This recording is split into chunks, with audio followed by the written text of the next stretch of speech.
You know that feeling you get when you got a bike that's so close to being perfect, but it just needs like a tweak or two to reach its full potential? Well, that's the story with my Polygon Siskiu T9 back here. So today we're making 3 key changes to this bike that are gonna elevate it to that next level. You see, Polygon does everything they can to keep the cost of their bikes low. But when you spec this T9 with things like a Fox 36 Performance Elite fork, TRP DHR EVO brakes, well then you're left having to look for other places on the bike to cut those costs. And one typical way that bike companies cut costs is by speccing their bikes with cheap wheels and tires. 14 pounds, 7 ounces. Damn, that's a heavy wheel. And that's exactly what happened with this bike. It rides so good, so close to being perfect, but the wheels and tires definitely holding this bike back. So here's what we're gonna do. Upgrade number 1 of 3 is ditching the tubes that came on this bike. Ditching the tubes on this bike reduced the weight by over a pound. And that may not seem like a lot of weight to most of you guys, but keep in mind, when we're talking about anything around the wheel area right here, we're talking about that unsprung and rotational weight, which makes a huge difference in the way your bike performs. Now, technically, I have to add back in the weight of the tubeless valve stems I added and that tubeless tire sealant, but either way, removing the tubes on this bike helped reduce the weight, and going tubeless allows you to run a little bit lower tire pressure and makes it more resistant to flats. And most modern bikes these days come tubeless ready. So like for my Polygon bikes, the rims come taped up really good. I didn't even have to retape it. And if you guys want, you guys can go ahead and check the link I got in the video description. I got a discount code for the Trail 1 valve stems I used on this bike. With the discount, I think you can get them for about $19. But this bike needed more than just a tubeless conversion to reach its full potential. So upgrade number 2 we did on this bike was ditch those stock tires. Now this bike came spec'd with some Maxxis Assegai tires, which are good tires that a lot of people like, but there's 3 major issues with these tires that I need to point out. First of all, the white Maxxis logo you guys see on there means that these are OEM Maxxis tires. Let me explain why that's a problem. The OEM Maxxis tires have a dual compound rubber, which means that it's not as grippy as the 3C compound you're gonna get in most aftermarket tires. And in this specific case, it made these tires heavier than the tires I upgraded them to that I'll show you here in just a second. Other issues I have with these tires is the fact that they're 29 by 2.6 front and rear. Now for a front tire, I like the 2.6 inch width on these tires. But for a rear tire, 2.6 inches is just way too wide. It left very little room in between the chainstays and the tire, and that tire would buzz against the frame if I was cornering really hard or landing sideways off a jump. So the 2.6 inch width is another reason why I wanted to upgrade the tires on this bike. And finally, EXO casing. Now, EXO casing is basically the minimal casing for Maxxis tires. It's something that you probably would want on like an XC bike or a bike you're not gonna ride as hard. But for me, a trail bike like this T9 back here and the type of riding I do, I wanted something with a little bit thicker casing, something like the Maxxis EXO Plus casing, or maybe even a double down. So I swapped out those stock tires for a set of Pelli Scorpion tires, which are actually lighter, more durable, provide more grip, and I went with this rear specific tire in the back that has just a little bit faster rolling tread. See the much thicker knobs right up front versus that rear specific tire with all those smaller, more tightly spaced knobs. That's the one you want in the back right there. and it's got a 2.4 inch width, which means it gives me the clearance I need on that rear tire so it's not buzzing against the frame if I land a little bit sideways or I'm cornering too hard around a corner. And Pirelli, I'm not saying that that's a brand I necessarily recommend to you guys. In fact, for most average riders, my opinion is it's not about the brand, it's about getting the right tire casing, the right tire compound, and the right tread on your tires for the type of riding you do. And for me, I recommend going, or I really like going with a rear specific tire, something in the back that has a lot faster rolling, a little bit faster rolling tread. In my humble opinion, that's just kind of what works best. But leave a comment down below and let me know what tires you guys like. And after ditching those tubes and swapping out to these Pirelli tires, we brought the bike's weight down from being over 37 pounds down to a much more respectable 35 pounds. And I took this bike out on a ride after ditching the tubes and going to this new tire setup. It was riding so much better. It was accelerating a lot quicker, like right off the line, climbing uphill better, smashing downhill better, all the things. So going tubeless, upgrading those tires, if I did nothing else to this bike, was definitely the right choice. These tires are running so much better. Throwing that rear specific tire on the rear that's not that massive, 2.6, it's making all the difference. Got way more grip, running way faster, and then still got all that grip. This big old beefy Enduro Pro Wall tire up front. But there's one final upgrade that this bike needs right now that's gonna drastically change the way it performs. And it's definitely the most expensive upgrade most people do to their bike, which is the wheels. The stock Entity wheels that come on this bike just leave so much to be desired. They got a 35 mil internal width, which is just way too wide, especially for a trail bike like this.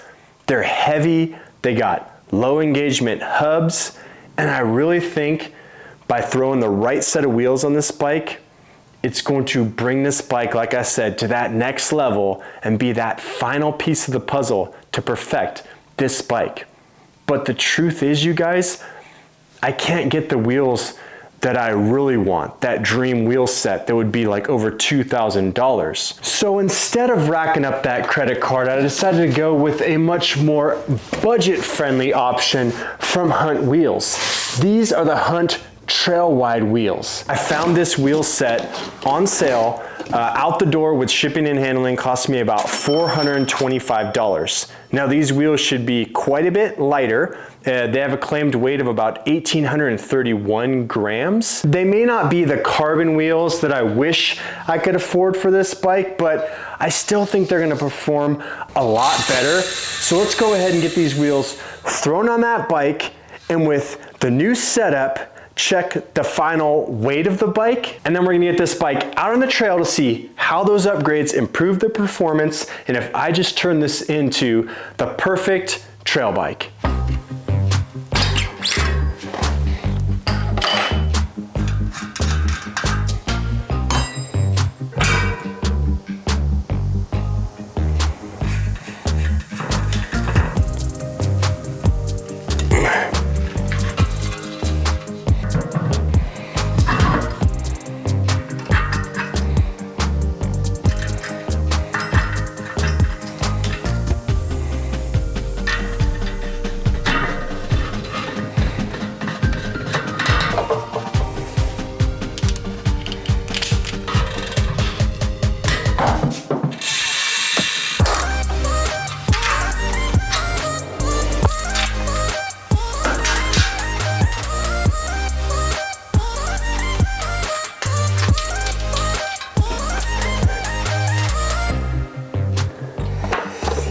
Trying to save that tubeless tire sealant from the previous tires, and this might backfire on me. It's gonna get messy, folks.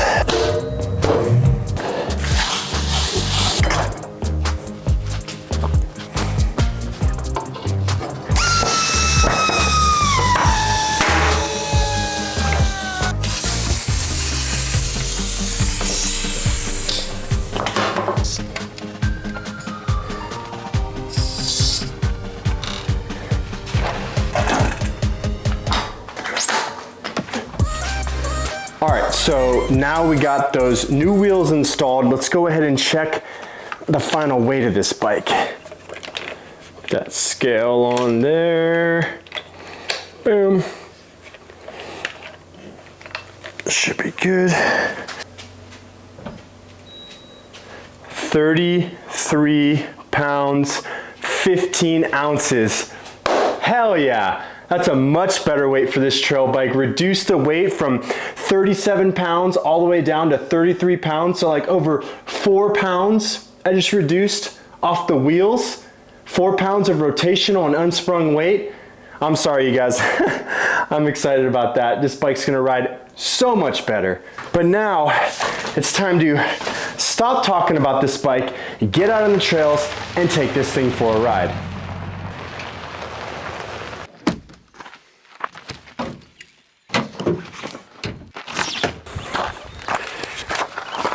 All right, so we're out here at my local trails. We're gonna be riding a trail called Nighthawk. And that's important for a couple reasons. First of all, it's a trail that I know very well. It's a trail that I've rode on this Polygon T9 when it was completely stock with that heavy, you know, the tubes in it and that heavy tire setup. It's also the trail that I most recently rode on this Polygon T9 when I did just the tubeless setup with these tires on here. So I'll be able to get a good feel for the differences in how this bike rides. But this trail is also the perfect trail for testing a new bike setup because it's got a little bit of everything. It's got some super technical, chunky rock sections. It's got berms, jumps, and by the end of this run, I'm definitely gonna be able to tell if going with these wheels from Hunt was the right choice. And I'm not gonna take it easy on these things. I mean, I'm gonna be smashing over these rocks, pushing these wheels to the limits. We know that these things are lighter. We saw that it reduced the weight of the bike, but are they actually better? And will they hold up to the type of riding I like to do on this trail bike? Shift down into that lower gear. Oh man, I mean, if you guys have never done a complete wheel upgrade like this, especially one that cuts 4 pounds off that wheel weight, you can just immediately feel how much faster your bike accelerates right off the line, just how much lighter and snappier your bike feels. So man, doing that wheel upgrade definitely makes a difference. But we'll see, like I said, how this bike handles when the trails get a little bit rowdier. Let's start that climb, boys. And I think right now is a good time for you guys to go ahead and subscribe to the channel. If you guys have made it this far, you're obviously enjoying the content I make. Got plenty more videos like this. This video today is not sponsored at all. I bought all the upgrades on this bike with my own money. I do get bikes sent to me from the guys at Bikes Online, and I do get some hookups from the guys at Trail One Components because Jeff and Brian from BKXC channel are just some amazing dudes who like to help support small YouTubers like me. So if you guys want to do the same, hit that subscribe, smash that like, share this with a friend, all the things. I know I'm asking for a lot right now, but it would really help me out, and it helps me continue to make more videos like this and get back in shape. Good God, I'm winded right now. All right, made it to the top, up here to Nighthawk Trail. Climbed up right now, we're at an elevation of over 5,100 feet. This trail is 1.6 miles. In that distance, it descends over 1,000 feet, experts only trail. Let's see how these wheels hold up.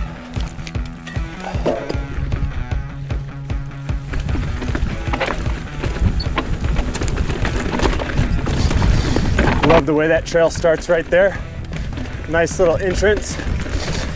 Plenty of rocks throughout this trail, so it's gonna get chunky. Tight little squeeze.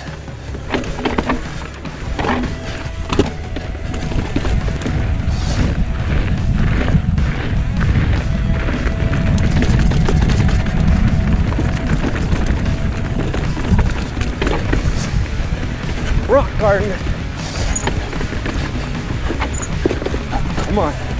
No dabs, no dabs. Let's get it. Woo.